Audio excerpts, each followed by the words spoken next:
The M16 is and has been a very divisive gun within the Warzone community. Most people still have very painful memories of early seasons following the Cold War integration, where the AUG and M16 absolutely dominated the meta, shredding through people before they had any chance to react.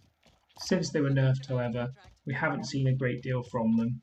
They lacked what should be the basic skill sets of a burst weapon, in that the burst fire should allow for easier recoil control and therefore hitting more shots at long distances.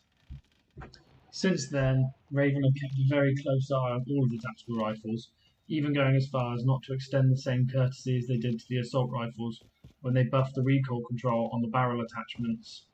Since then, however, sneaking into the last few patch notes, I have noticed some small subtle changes being made to the M16, including recoil adjustment and a buff to one of the most important attachments, the titanium barrel. This happened shortly after the overall TTK nerf, and nerfs to popular beam weapons such as the C58, the Prig 6 and the QB0. This got me thinking, does the M16 now have a place within the current meta? I have two games for you here, the first a 13 kill win, during which I'll discuss the various pros and cons of the M16 and why I think it can now be very powerful within the meta. The second is an 18 kill win, where the M16 just dominates the solo lobby. I hope you enjoy. So, why should you change your tried and tested classes in favour of the M16? Well, as discussed before, the changes to the M16 include an adjustment to the recoil. It was never particularly hard to control previously, as it only had a straight vertical recoil pattern, but the recent changes have actually tightened the shots within the burst. This means you are more likely to stay on target and also makes it much easier to hit enemies who are behind cover, so you can only see their upper body. Previously, you would hit one head or chest shot and the other two bullets would soar over your opponent.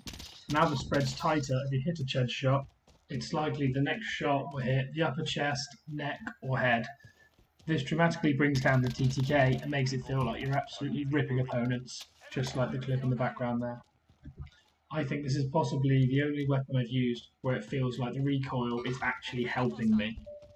Secondly, the buff to the titanium barrels means the fire rate is increased. Specifically, the gap between bursts has been reduced. When you first burst an opponent, the 3 bullets within that burst will have very little gap in between, meaning 2 or 3 rounds will have already hit your opponent before their game and screen registers, let alone before they've had a chance to react. By the time your opponent has registered that burst has hit and tried to move, the second burst is already on its way. So if you've hit upper chest, neck or head shots, it's likely that this second burst will put them straight down. This means that this gun is extremely difficult to avoid and likely causes your opponent's downfall. The last pro of this gun is the burst fire mechanic itself. With full auto weapons, as you hold the trigger and the weapon kicks, you will have to make adjustments to stay on target. In the case of some guns, after several shots, the recoil will also begin to kick horizontally, making the weapon significantly more difficult to control. In the case of the M16, however, the burst mechanic will mean you do not have to make recoil adjustments. The enforced pause will bring you straight back on target and make you able to focus on your opponent. All previous considered, however, the gun is not without downsides. Firstly, the M16 can be very forgiving. If you miss several shots of your first burst, the pause between bursts can give your opponent a chance to turn and start to shoot back. You will be unable to continue shooting until your enforced pause is over and your next burst is available. These split seconds can sometimes be the margin between life and death within the game. This unforgiving nature also makes it very poor as an up-close weapon. Its poor hip fire and burst mechanic will mean you get shredded by anyone running a purpose-built close-range weapon, such as a MAC-10 or a Bullfrog. I therefore recommend keeping this weapon at its designated range, mid to long range, and pairing it up with an SMG such as the MAC-10, just so you have something else that can compete at these ranges. Secondly, this weapon still suffers from one of its previous issues, which is very poor bullet velocity. The bullet velocity, I believe, is somewhere around the 700 to 800 meters per second range. This is very poor compared to many of the ARs, which when you run the task force barrel will normally get up to around 1000 meters per second. This means that at long range, you'll have to lead your shots by a large margin and can make it difficult to consistently hit your opponent. You could run the Task Force barrel on the M16 to resolve this. However, one of the negatives on the Task Force barrel for the M16 is increased recoil, so this will negate one of the benefits that I described earlier. Finally, when your opponent is running horizontally across your screen or travelling rapidly in a vehicle, this gun can struggle to hit your opponent and take them down quickly. This is because the burst rounds will tend to go vertically from where you've fired, but if your opponent's moving horizontally, you may only hit 1 or 2 shots per burst. In this scenario, you'd probably be better off having a fully auto weapon that you could keep on target for prolonged periods. This is particularly prominent in long-range fights, where you'll notice the difference between this and having an AR which you can manually refocus and keep putting down your opponent. TTK does suffer pretty dramatically. That being said, I have really enjoyed testing the M16.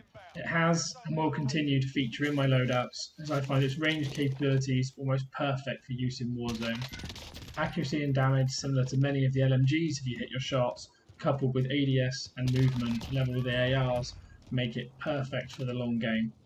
Whilst I do not think it will sit top of the meta in the way it has in the past, I do think it's severely underrated within the meta and should definitely be used more. As you can see from the gameplay behind, as long as you hit your shots, you will have absolutely no issues putting your opponents down. If you're using a low recoil, low damage weapon like a Prig or a QBZ, sometimes your opponents will have a chance to get moving before you've put them down, and that can make them much harder to hit. The M16, I find, just absolutely shreds people, particularly static opponents. This should be the end of the first game here. Nice, easy 13 kill win. Double digits is always good for solos. If you have enjoyed what you've seen and heard so far, please click the subscribe button and please hit the notification bell. It makes a massive difference to the growth of my channel. So, onto the class setup. The first attachment that I use is on the muzzle, is the agency suppressor. It does have a few downsides of ADS speed and aim walking speed and aiming stability, but these aren't really noticeable, and the suppressor is the most essential attachment for keeping you off the radar and also increasing the range. The titanium barrel, as mentioned earlier, is the second attachment. This is important for increasing the fire rate and keeping that spread between bursts low. Third attachment is a scope. You could run the 4 times, but personally I most prefer the 3 times. The field agent foregrip is the best underbarrel to use, as this will keep your horizontal but mainly your vertical recoil down so you can hit as many shots as possible. Finally, I use the 45 round mag, as I find that this is more than enough. When you're burst firing, this is still 10 to 15 bursts. That's all you should really need to put your opponent down. The second game now is an 18 kill win in solos, where I play much more aggressive and actively try and get as many kills as possible. I really hope you enjoy, and I'll leave you with the gameplay. Remember, I'm your average gamer. If I can do it, you can too. Sort them out or capture the objective.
Got you that time.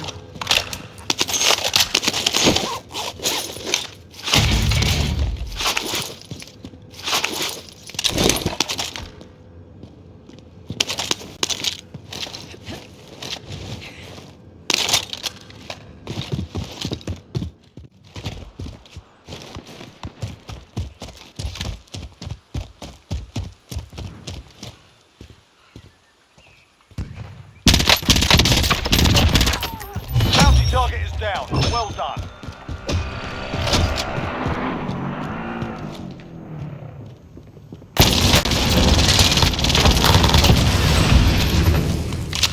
We need recon here. UAV entering the AO.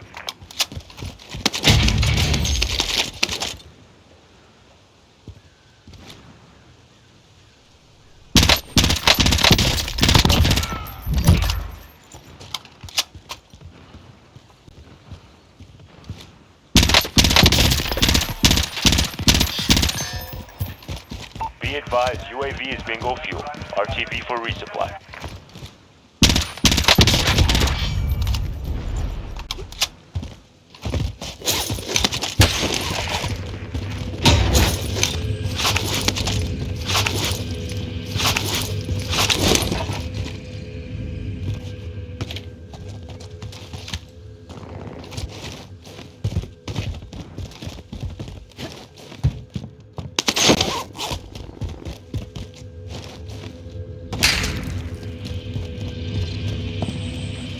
Bounty target identified. Slot the bastard.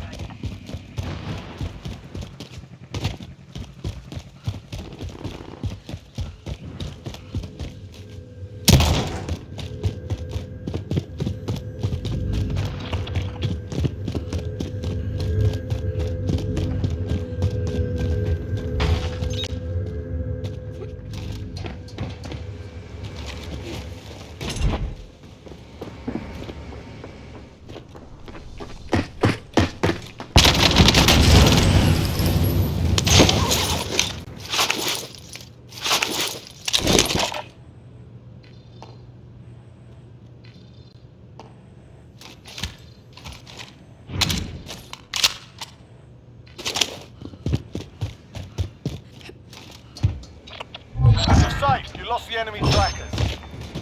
Fine, we lost the target. Losing ground.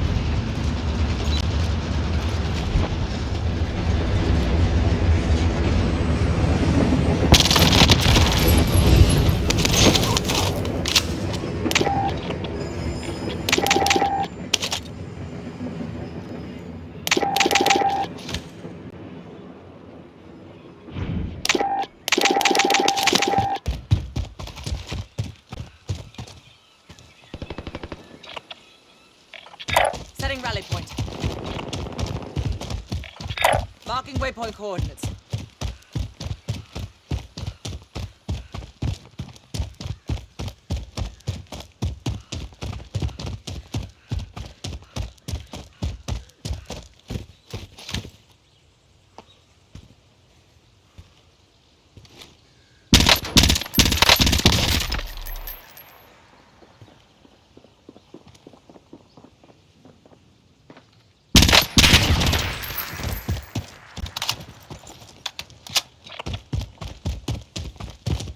Vendor mark.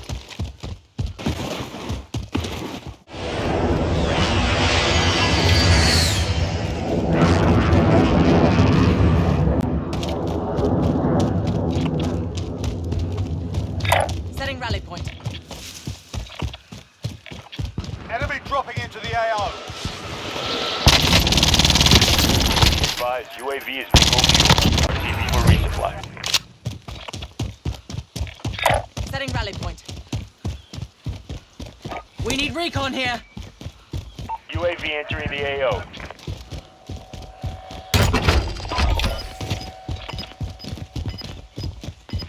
Setting rally point.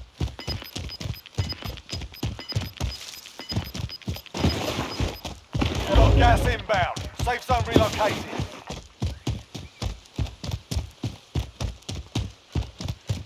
Be advised, UAV is bingo fuel. RTB for resupply.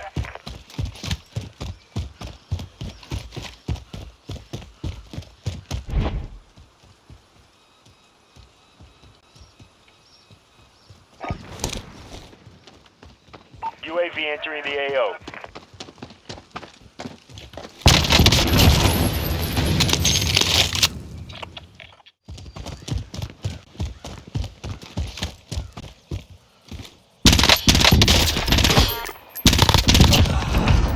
Be advised, UAV is bingo fuel. RTB for resupply.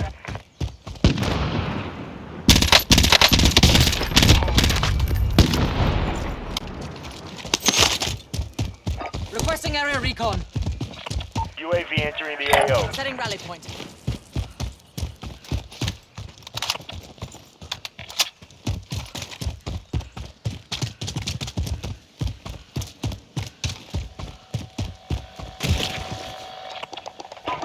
Recon's inbound. UAV entering the AO. UAV entering Requesting the AO. area recon. UAV entering the AO. Be advised, UAV is Setting bingo rally fuel. point. RTB for resupply.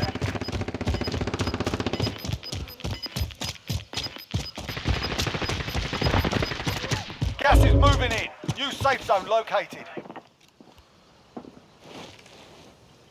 Be advised, UAV is bingo fuel. Be advised, UAV is bingo fuel. Be advised, UAV is bingo fuel. RTB for resupply. Friendly loadout drop on the way. 9 targets remain standing. Sort them out.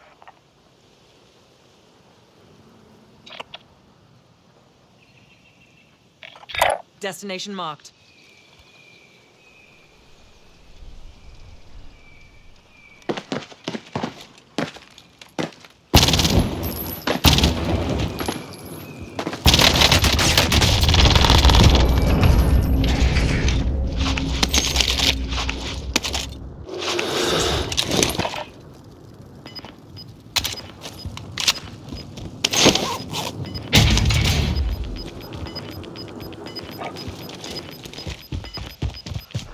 Losing ground.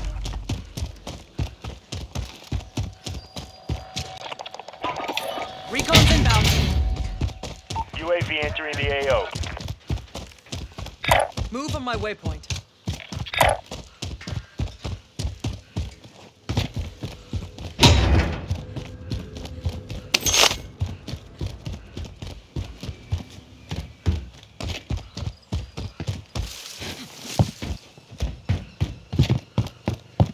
Be advised, UAV is bingo fuel. RTB for resupply.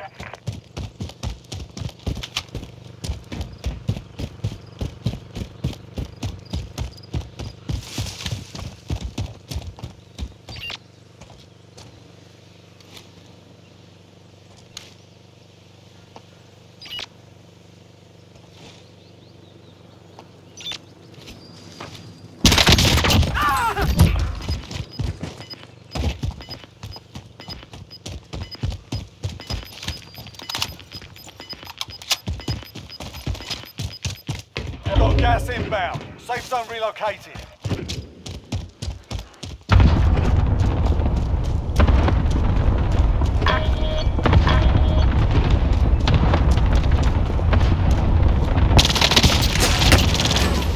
Stay sharp.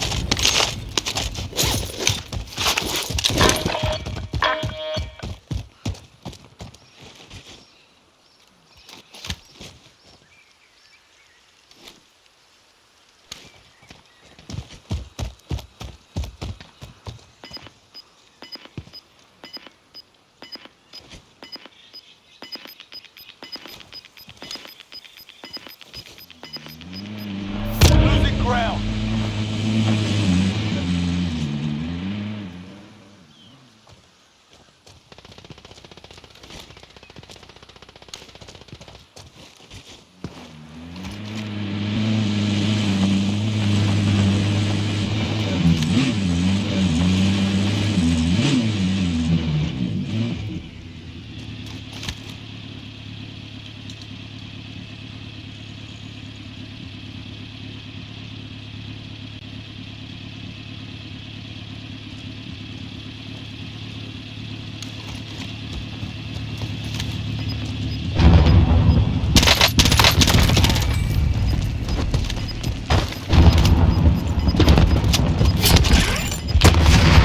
Gas is closing in. Relocating the safe zone.